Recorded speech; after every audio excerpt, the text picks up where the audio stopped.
Hi, and welcome to Courageously You with Martha on the WGSN-DB Going Solo Network. I am Martha Davis Alexander. I am your host for this 40 minutes or so every Thursday at 3 o'clock. I am a recovering attorney. I am a money breakthrough business coach, as well as a sacred money archetype coach and a life coach. I focus primarily on people pleasers and getting them to the freedom of themselves. Today, I want to talk on a really important subject. I've been talking about abundance for about the last 6 weeks or so. And today is the last in my abundance series. And it's abundance and the energy of money, right?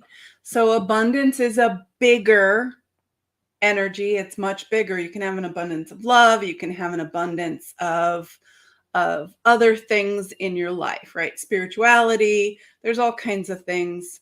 And I covered that in a prior video. The energy of money is a part of the energy of abundance. If it's a tree, it's one of the branches, if you will. So what is that? And what is the energy of money? And how do you relate to money? And I'm just going to talk today about the energy of money. So I do a visualization for my clients that has the energy of money participate, and you answer questions from the viewpoint of money so that money can really give you some insights and some guidance. And I love that because money as an energy, well, let me start here. Let me start with what's your mindset about money? Do you believe there are people who believe that money is evil and that money, you only get money if you work really hard, and you have to work even harder to get more money. There are people who believe that money is too hard to get, that money just isn't for them. There are people who have all sorts of limiting beliefs about money. It can be, and here, limiting beliefs are low vibration frequency. Money is a very high vibration. So some of the money blocks that people have are that you can't succeed doing what you love. And you have to choose between money and happiness, or you have to choose between money and fulfillment, or you have to choose between money and purpose, or money and your spirituality, or money and your personal growth. Do those resonate with you? Do you feel those blocks to the energy of money? So we're really trying to get down to what's your relationship with money. Like any other relationship, whether it's the plants in your garden, whether it's your spouse, your partner, your best friend, your parents, whatever it is, whatever relationship you're talking about, you have a relationship with money, and it's based on something. Whether they're limiting beliefs, whether they're empowering beliefs, whether they are ancestral beliefs. Your relationship with money is based on some belief. And whether that belief is healthy and encourages and supports a growth in that relationship with the energy of money, or whether it is disempowering and therefore doesn't promote a greater relationship with the energy of money flowing into your life. So I personally believe that money is an energy. It's an unlimited source, and it comes from God or the universe, whatever you believe in, and it flows generously. So where do you limit the flow of energy? And you may want to write some of these down and work on eliminating the beliefs, right? So what's your ancestral belief? What is the story being told about money in your family? Write it down. Think about it. And is it true? Is it what you want to believe? Is that story true? And does it support the relationship with money? So another limiting belief is that having more money than you need is scary or wrong in some way. Do you believe that? Does that resonate somewhere with you? That you're not good enough, or that people won't be happy, that you're afraid people will judge you. Another one, wealthy people are selfish or evil. And if I become wealthy, then I'll be selfish or evil. Or money makes people selfish or makes people evil. And I want to talk to that for just a second, because the truth of the matter is money is neutral. Money is a neutral energy.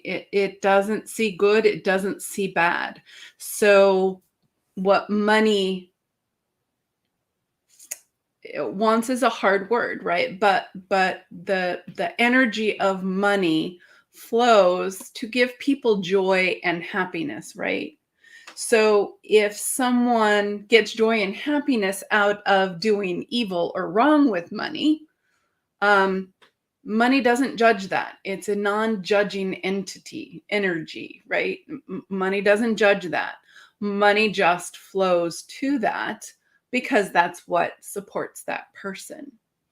So if what supports you is not evil or is not selfish, then money isn't going to support that. Money is going to support what you support, right?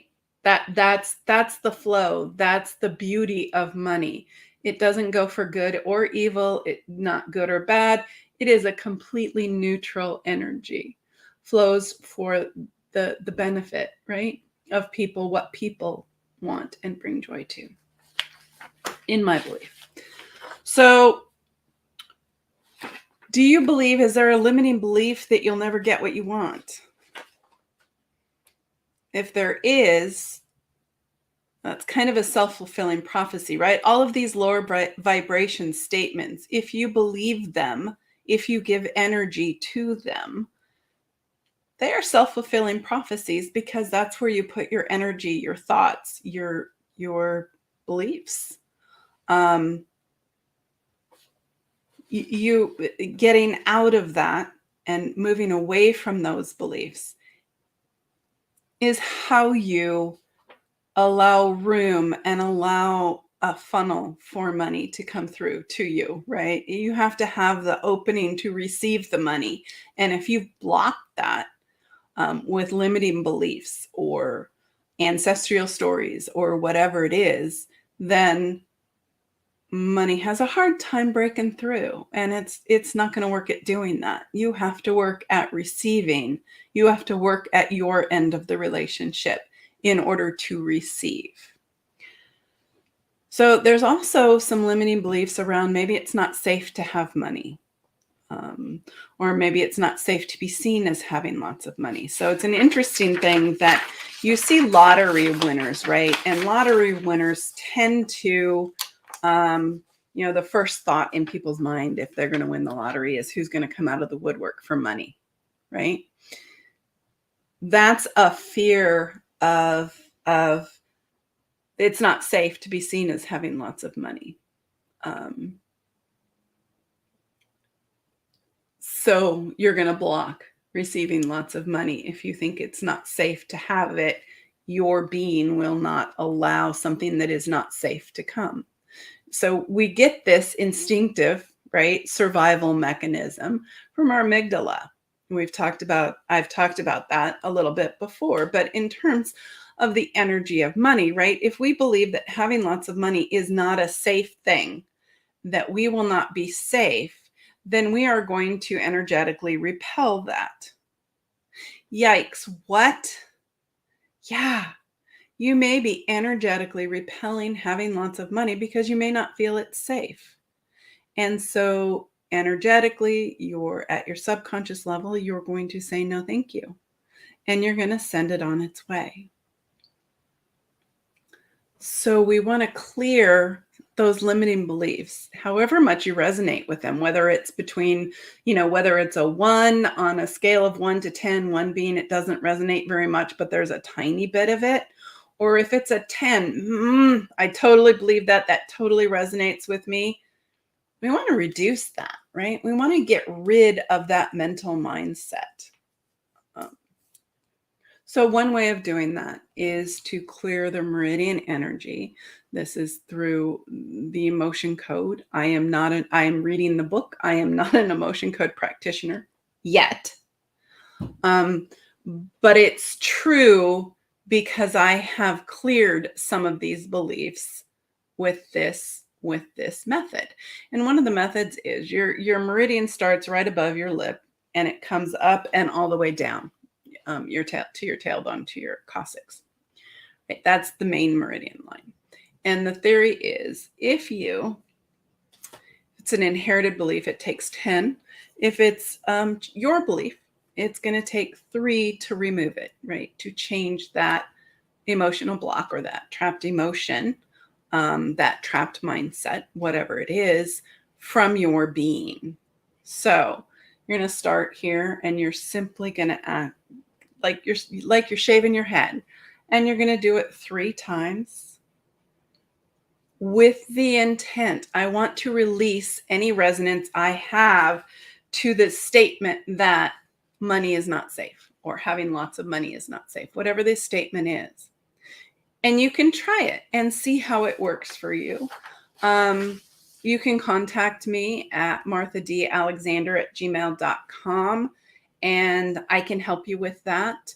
Or at courageouslyoucoaching.com or at area code 805-422-6865. And I can help you with that.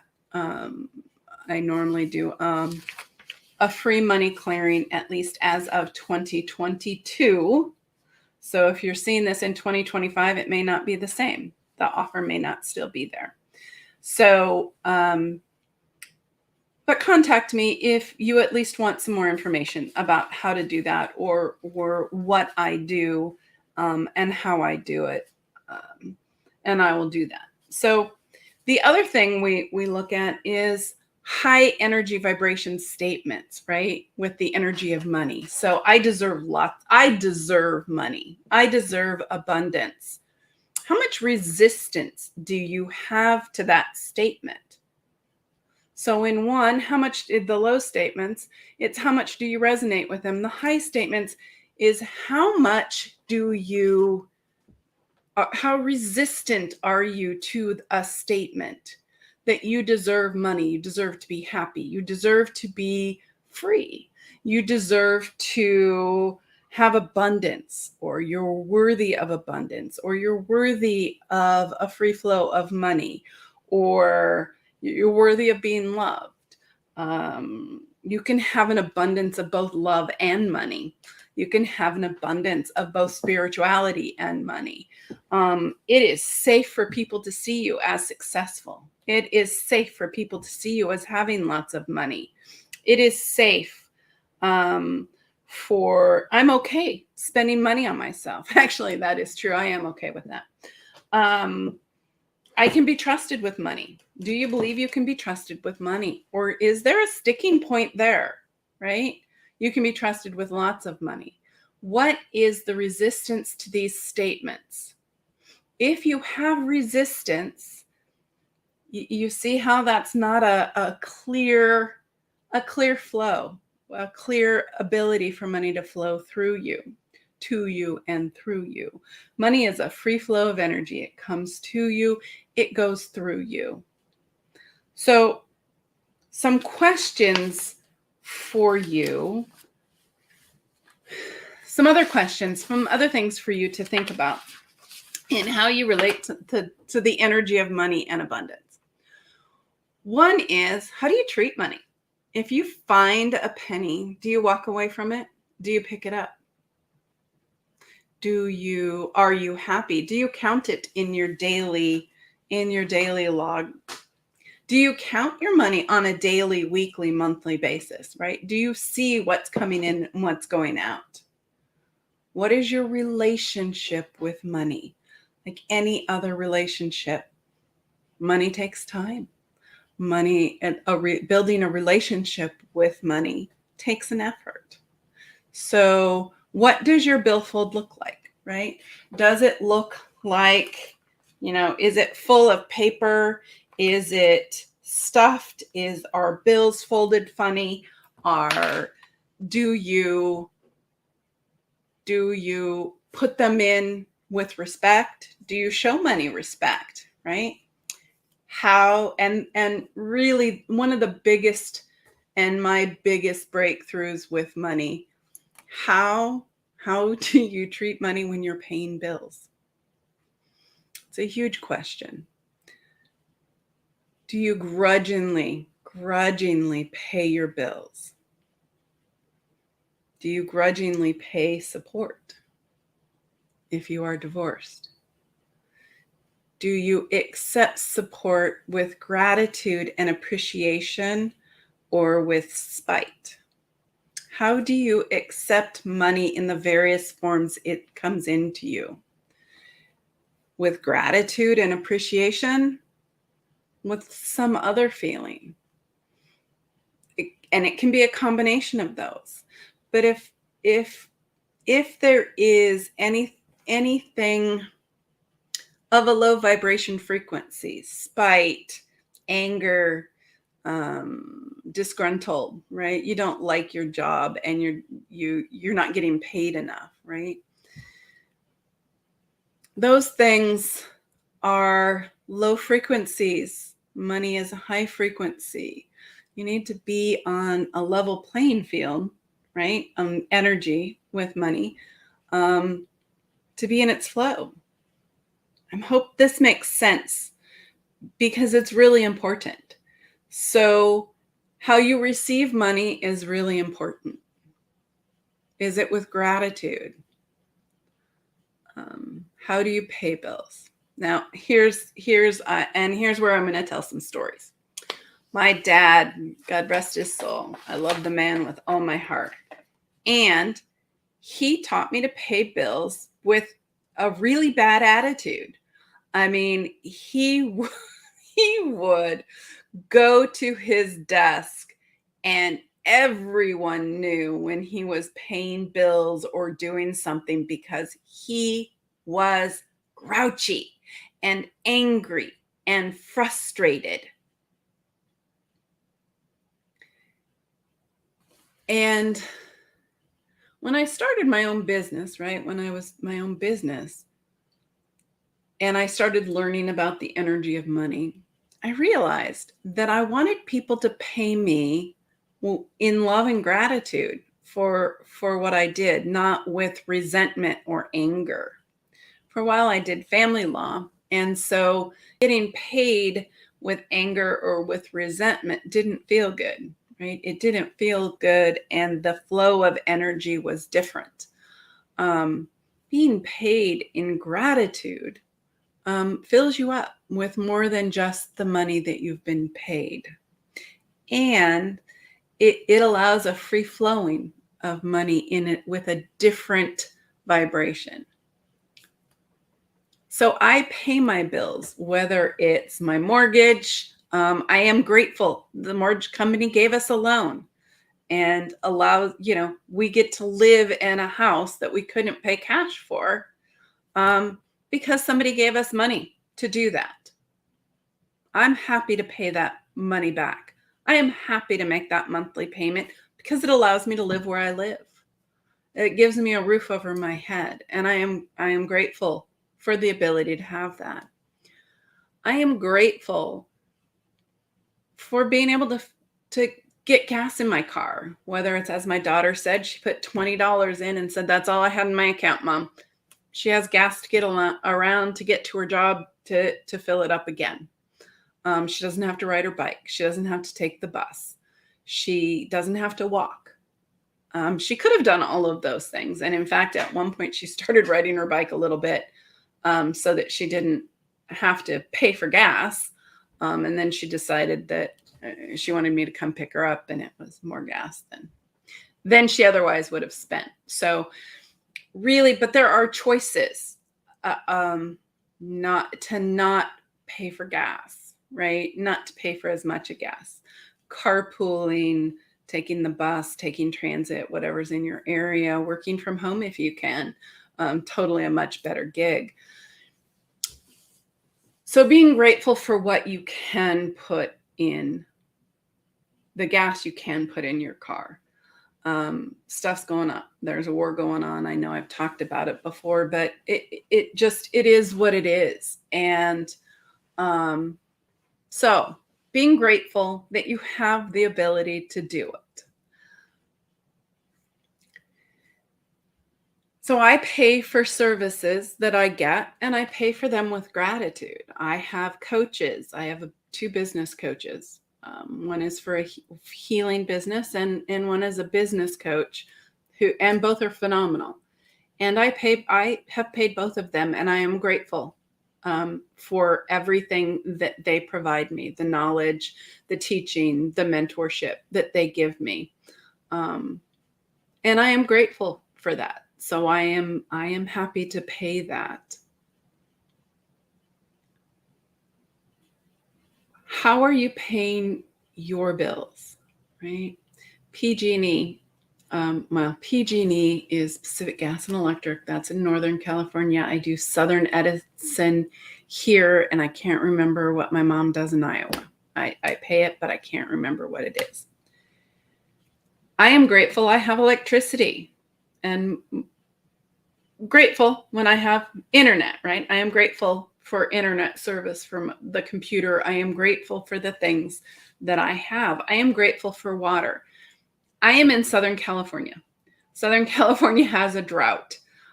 So we have to conserve water.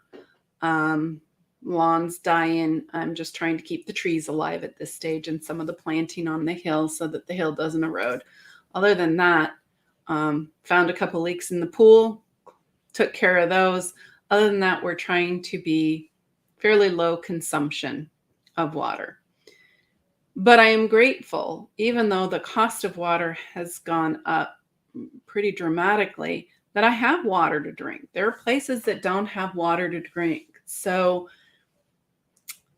money is an exchange of energy for something else you want. So what do you want? What are your priorities, right? If you set the things that you use the energy of money for as a priority, right? It makes it so much easier to have gratitude. To have gratitude for paying the expenses that you have.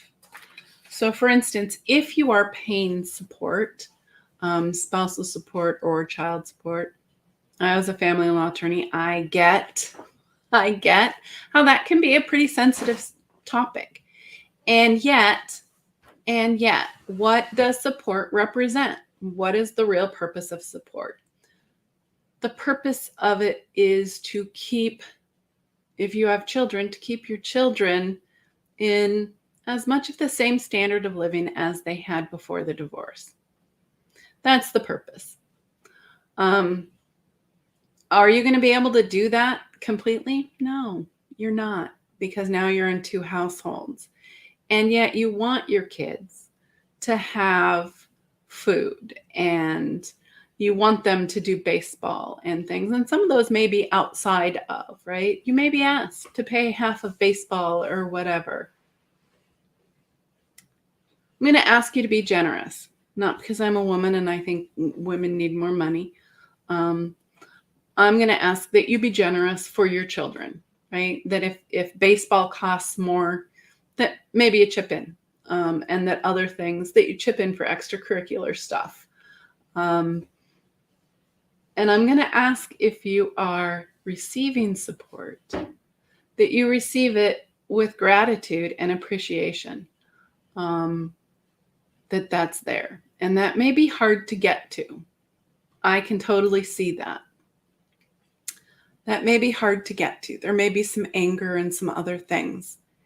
And that's separate. Keep that separate from the energy of money. Keep that separate from the energy of money. Give the energy of money and the receipt of money the gratitude and the appreciation it deserves. And once you start doing that, see if there's a change. So if that's hard to do, here are my suggestions. Find gratitudes. I'm a big gratitude appreciation person. My clients do gratitudes. Or appreciations. I totally believe if you have a hard time with someone, finding 5 things that you liked about them or still like about them for every negative. All right, I'll change that because I just heard your gasp. Let's go with 3 appreciations for every disappointment. If you have a disappointment or a negative thing to say or think, follow it by 3 things that you're grateful for. What's this going to do for you?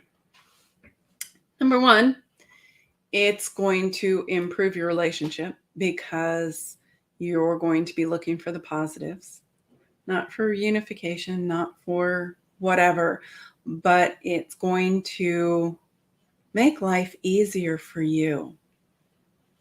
Simple thing you can do. It's going to make life easier for you because your mind's not going to look for all the things they did wrong, which is what we want to do. We want to look for all the ways he or she was a bastard or a bitch. Don't do that. Accept the money with grace and gratitude. And if there's a negative thought, follow it by 3 positive thoughts. See what that changes and how that changes the energy of money flowing in your life.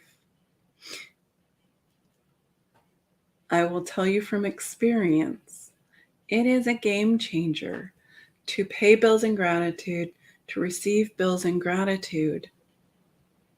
And by the way, money flows in different ways. And I want to point that out as well.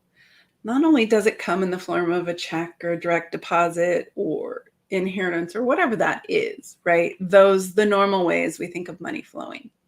Clients, new clients, whatever it is. It also flows in the generosity of someone buying you a coffee. That's money to you. That's the flow of money to you and through you, right? To the coffee shop.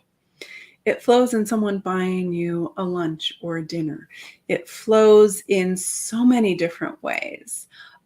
Promotions, getting something for less than you thought it would be. That's a way money flows.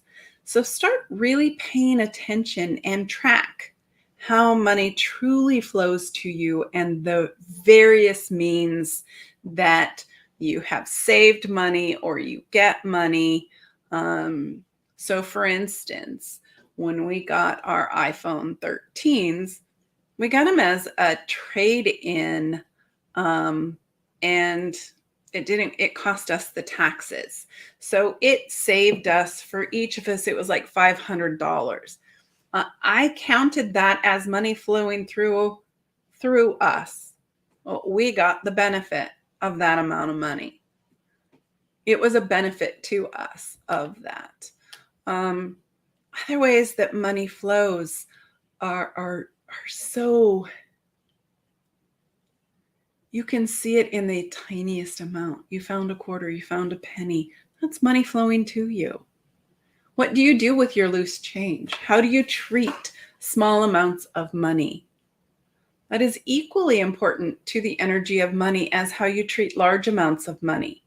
Do you know what's in your bank account? How do you treat large amounts of money?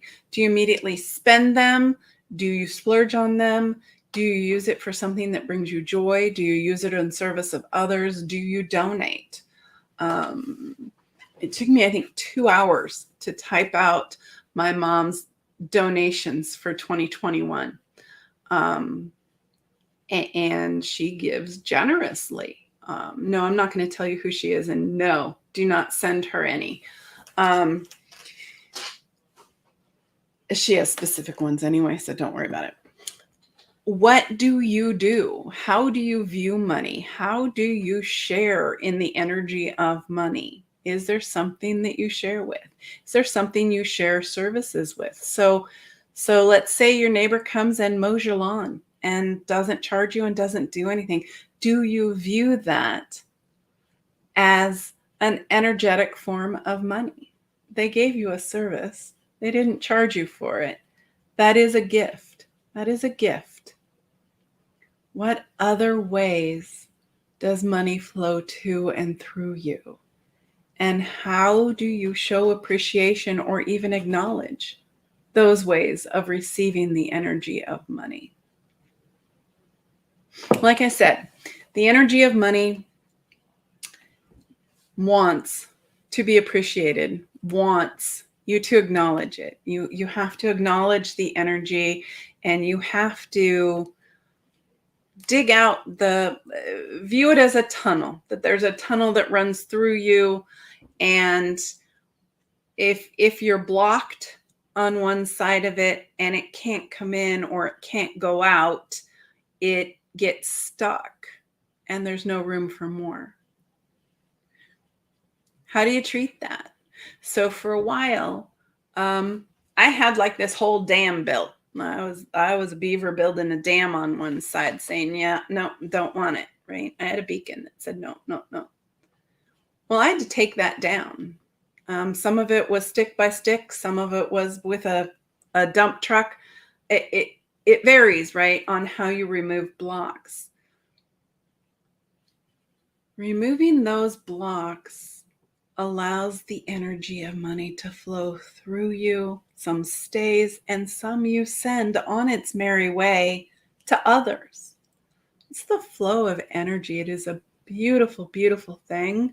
And it takes appreciation. It takes time and energy. It takes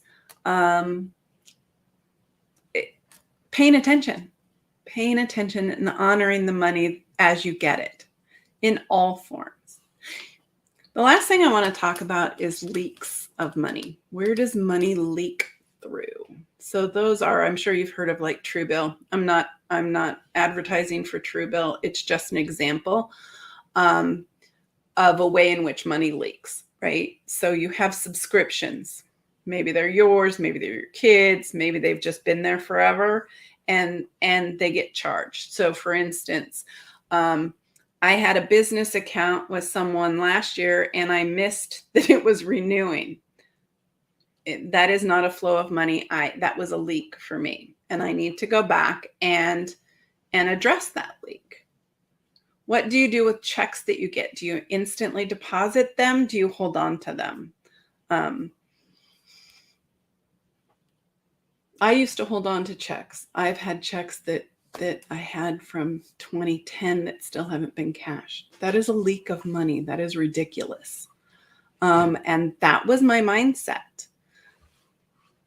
So you can clear these blocks, these leaks, these things that, and make that relationship with money way stronger, right? Way stronger. So how do you treat money? How do you view money? Do you have any blocks about money or any stories that you tell about money? How do you pay bills? How do you pay the outgo of money? How do you view the inflow of money, checks that you get or other services or things that you get, right? How do you treat those? How do you treat those that you pay? How do you treat the money in your account? Do you pay attention to it? Do you know what's there? Do you know what you have in your drawers? Do you know what's in your do you know where all your change is? What do you do with your change that you find? Do you throw it in a drawer? Do you take it to the bank? What do you do with it? Do you put it in a jar and wait for something special and treat it as something special? Or do you treat it as it's just change? It's just a penny. What's your attitude about money? And what do you want it to be? What do you want with money? What relationship do you want with money? If you want a strong, healthy one, you can have that. You can have that. It is available to everybody. The Flow of money is available to everybody. So make sure that you're looking at your blocks, that you're looking at your money. So if I were to give you 3 assignments today, oh my goodness, 3 assignments. I normally only give 1 call to action. 3 assignments today. The first one is to start recording on a daily basis. What money came in? What did you get? If it was a free lunch, put that down, right? $20, whatever it is. I live near LA, so I don't know that everyone pays $20 for lunch. What is the cost of that lunch, right? And you can just estimate it. What was the cost of, and then expenses, right? What was the coffee? And did you pay it with generosity, right? Did you pay it with a smile? Put a little smiley face by it if you paid it with a smile. How many smiley faces do you want to have on your sheet? And if there's a day, by the way, where it's 0, go ahead and put 0 for either outgoing or incoming zeros. And how many days do you want to have zeros? How many days do you want to have something coming in? And you will start looking. But the more you set goals for those days you want income coming in, particularly if you're a business owner, the more you look for ways to do that because you want to meet that goal. You've told your mind, we are looking for this. We are looking for this number of days for income. And you're gonna pay more attention and you're gonna be making more calls because you're like, oh my goodness, I only have 10 days left and I have not met my goal. I need to have money coming in every day or whatever it is, right? So set that goal. Pay attention to money coming in, money going out, and see, right? How many days do you want to pay things with gratitude and appreciation? And how can you do it differently? And how can you see what's coming in with gratitude and appreciation and set goals for limiting the number of zeros in a day if you can do that? Okay. The second thing, and I said I was going to do 3. The second thing is think about what those stories are that you're that has been told in your family or that you tell, or any of the statements that I said. You can listen to the replay, right? How much do they resonate with you, or how much resistance do you have to the positive things? How much do you resonate with the negative, and how much resistance do you have to the positive? And clear those. Set an intention. I believe this, right? And you can remember I showed you how to clear your meridians. It's 3. If it's inherited, you want to do 10. And if you want to know more about that, you can get the book, The Emotion Code. I think it's Brad Jeffries. And do that. See where you are. Get your status right now. And then the third one is set a time, whether it's once a month, whether it's once a week, whatever it is, set a time that you reflect on where money is for you and where you are. And maybe meditate and ask money, what's next? What's next in developing our relationship? What can I do? What more can I do? Right? It's all about paying attention, being open, and getting rid of the resistance or any of the dams that you have set in there. All right. This today has been all about abundance and the energy of money. I hope it's been helpful and useful. If you have questions or comments, you can reach me at marthadalexander@gmail.com or at courageouslyyoucoaching.com or at my phone number, 805-422-6865. I always love hearing from you guys. So even if it's just, I don't believe in the energy of money, that's great. Let's start a discussion. I would love to hear from you. This has been WGSN-DB, the Going Solo Network, and this is Courageously You with Martha. And in August, next week, I'm taking off. But after that, every Thursday, 3 p.m. Pacific time, 5 p.m. Central Time, 6 p.m. Eastern Time. And you can always watch the repeat. Make sure you do me a solid and hit the like and follow buttons. And leave a comment. Help a gal out. Until the week after next. I wish you all the best. There will still be a show next week. It will be a recording. So make sure you show up next week too. But I'll see you live the following week. You all have a phenomenal time with the energy of money, and we'll see you next time. Until then.